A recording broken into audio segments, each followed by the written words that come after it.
Yeah, that is something. Let's talk about the innovation space and how there's just been so many patents and innovations that you've been actually a part of as well. And I was reading about one of your pieces where it was also about addressing mercury in batteries. Okay, and I mean, there've been so many more. So I'd love to know about this one, because this has obviously been a big service to the environment, and to mankind as well. But other like this and other innovations that come to your mind as being something quite spectacular. So in my career, like most scientists do, I would have attempted about 200 products or innovations. When I last took stock, about 30 had succeeded, about 5 were blockbusters, or blockbuster in the sense they satisfied me at least. Right. The battery one was actually my first. So it was a 1994 story.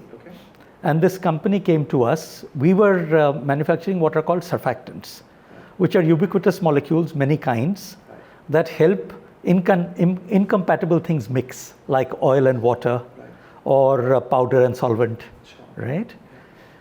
And they came to us saying that we have this peculiar problem. We have these red cells that are used in torches. They were used everywhere. And we have been told that in less than 2 years, we have to get rid of mercury. And these cells contain mercury. So mercury was used to coat the zinc anode during the cell reaction. Right. And if you didn't have mercury working with the zinc anode would eventually leak and crack, and the cell would be gone. Sure. And plus, ugly stuff would ooze out and sometimes ruin your device as well. Yeah. So nobody had exactly done anything like this. And there wasn't much time, and we were a commercial outfit, so we were not planning to, go back into the lab and invent something from scratch. Right. So me and a few colleagues got together, we brainstormed, and we said, okay, so the issue is not about removing mercury. The issue is about protecting zinc.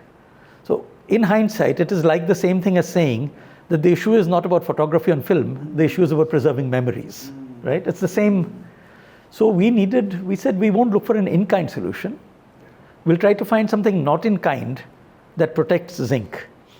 And using some very basic science principles and a Russian principle called TRIZ, which tells you that there's only 76 solutions to every single possible technical problem in the world. I did not know that. Yeah, it's by a Russian general called Altshuler, who was sent off to Siberia by Stalin, but because he was very famous, this is long before Navalny happened, obviously. So he was put in charge of a library, and all he did was he studied the patents and the patent office there, and realized there were only 76 patterns. So we applied that, and in 3 months we could find something that complexes, so locks up zinc almost as well as mercury, maybe not as well. We decided to test it. It worked beautifully. So we took it straight into production. We got the problem in April. We sent it out to the factory in October. And then it ran beautifully in October, and November everything froze solid because it was too cold in Calcutta. Then we had to redesign it to meet the cold. But 25 years later, it's still in use. Amazing. I love how how you approach the problem as in a different way. Where they were talking about elimination of mercury, you're saying, no, let's preserve the zinc. And that approach was very, very unique. So that was, of course, one of many, and you said one of 5 of your favorites. Let's hear about some of the other ones which are also up there. So I think the other one that really, in my mind, I feel very good about, I know my team who really worked on the invention side worked really good about it, was during COVID. India had a bit of an oxygen shortage. And there was a major national thrust to put oxygen plants across hospitals in remote areas in the country. And this was being handled by the Defense Research and Development Organization, who wanted to build 1,200 odd plants. And my organization, the Council of Scientific and Industrial Research, came to us. This was on 15th of April 2021. The second wave was upon us. But during the first wave, we had started to think about, if the crisis came, what would we do?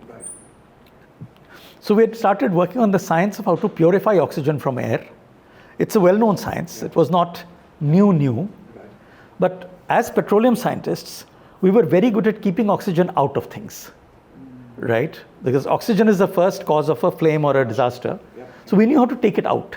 Now the question was, once I take it out, can I use it? So using just that skill, we had already built kind of a prototype. Dr. Shekhar Mande, he was the Director General in those days, very famous scientist. He came to visit us, and the second wave was already upon us. He said, "What you doing? Put it into a hospital." So without really thinking too much, we had the unit. It was kind of a 10-bed sized unit. You needed something 10x the size. Without really thinking, we said, fine, we'll just send this unit to whoever wants it. And the hospital in Pune immediately raised their hand and said, please put it here. So without even thinking, we shipped it out to Pune, and we immediately started to scale it up. Now remember, everything was locked down. We couldn't go and test anything in a hospital.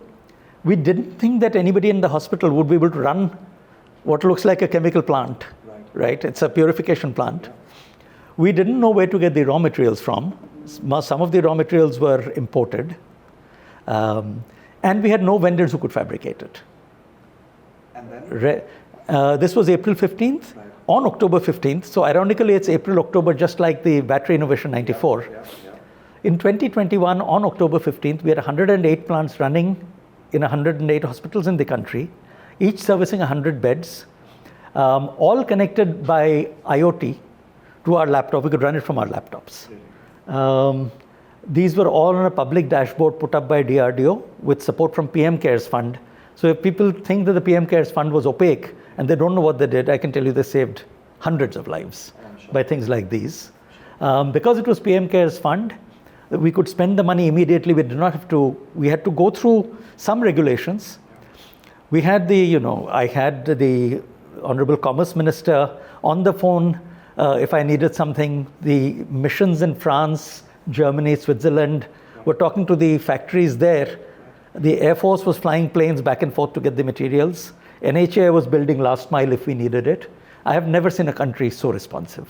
So it can be done. Amazing. And I'm sure this innovation would have saved tens of thousands of lives.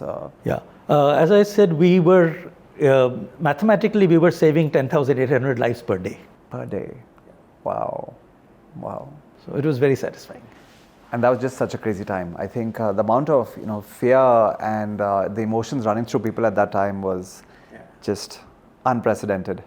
But thank you for doing what you did and what the team did as well. That's my team's job. They were every single day they were meeting 7, 8, 10 hours a day. They were actually in direct contact. A couple of them were down with COVID and speaking from their hospital beds. The person who was in charge of the Oxygen Initiative, Gurucharan Mahapatra, he was at the time, I think, the Secretary for Road Transport. He died from COVID. So I still remember the day he said, I'm not feeling so well, I'll go to the hospital, and never came back out. So, yeah, we lost some good people at that time, unfortunately. Yeah, our Director General, his parents died from COVID. So it was terrible times. I think. Hope that something like that. So that's why that sticks out in my mind as something where innovation created immediate value. Agreed.